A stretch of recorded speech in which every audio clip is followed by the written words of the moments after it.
वो दौर जिसमें हकीम मोहम्मद सईद ने इस दुनिया में आँख खोली अभी बंधी टकी अक़दार का दौर था। दिल्ली में जहाँ वो पैदा हुए एक ऐसा तहज़ीबी मुआशरा अभी ख़ासा जानदार और मज़बूत व मुस्तहकम था जिस पर बैरूनी अंग्रेज़ी तहज़ीब व तमद्दुन के बहुत कम असरात मुरतब हुए थे।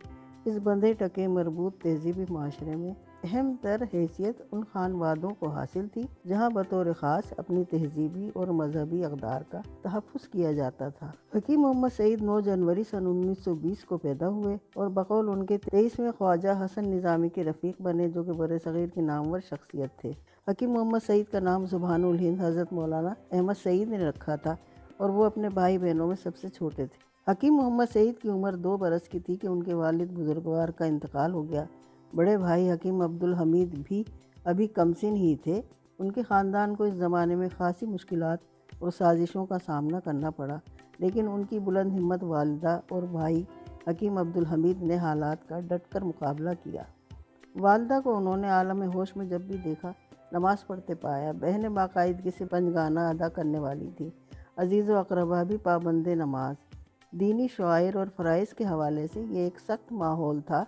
औलाद के अखलाक के बेहतरी के लिए मामूली जुज़ियात तक को बहुत अहमियत दी जाती थी। हकीम मोहम्मद सईद के वालिद माजिद ने हकीम मोहम्मद सईद के लिए ये हिदायत की थी कि उन्हें कुरान पाक हिफ्ज़ कराया जाए।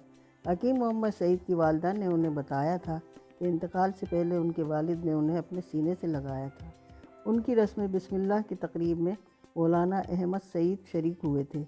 वो बहुत बड़े आलिम दीन ही नहीं बरे-सग़ीर की एक अहम सियासी शख्सियत भी थे और जमीयतुल उलमाए हिंद के सेक्रेटरी जनरल थे। सूरह अलक़ की पहली आयत उन्होंने पढ़ाई थी जिसे हकीम मोहम्मद सईद ने ज़िद करके बड़ी मुश्किल से पढ़ा था।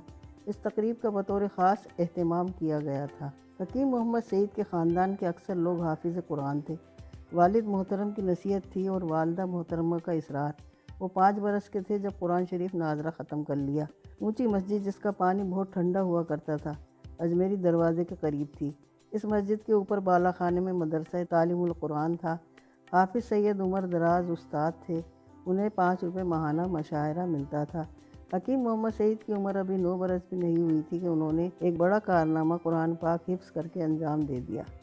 हिफ्ज़ कुरान पाक की तकरीब पहली तरावी सुनाने पर हुई। हकीम मोहम्मद सईद को अब भी याद है ख़त्म कुरान 27वें रमज़ान को ही किया। सिर्फ 5 बार में भूला था। ख़त्म कुरान के मौके पर पूरी मस्जिद भरी हुई थी। सैकड़ों अफराद मौजूद थे।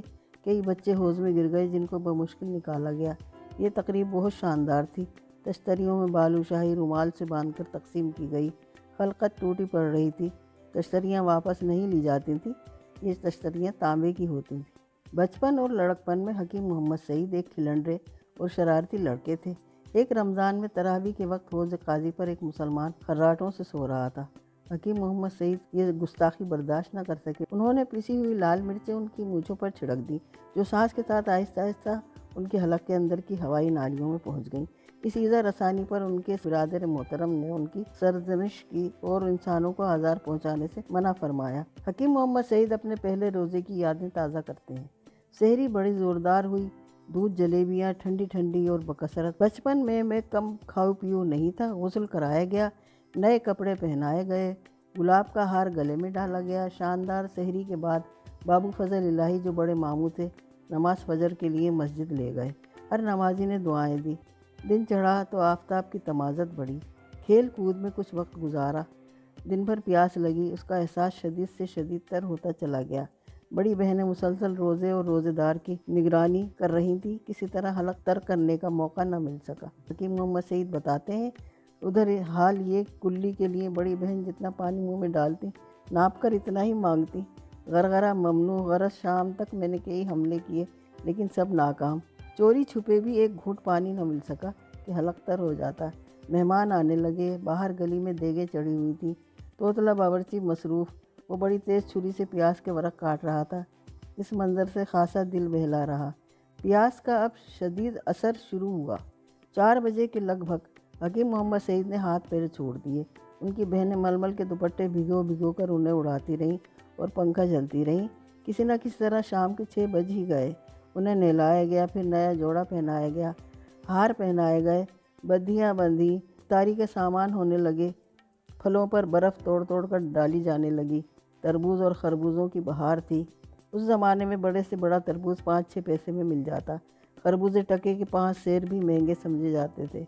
उन दिनों जामा मस्जिद दिल्ली और फतेहपुरी मस्जिद दोनों जगह गोले छूटा करते थे। जामा मस्जिद के गोले बड़े ताकतवर थे, उनसे पूरा शहर दहल जाता था।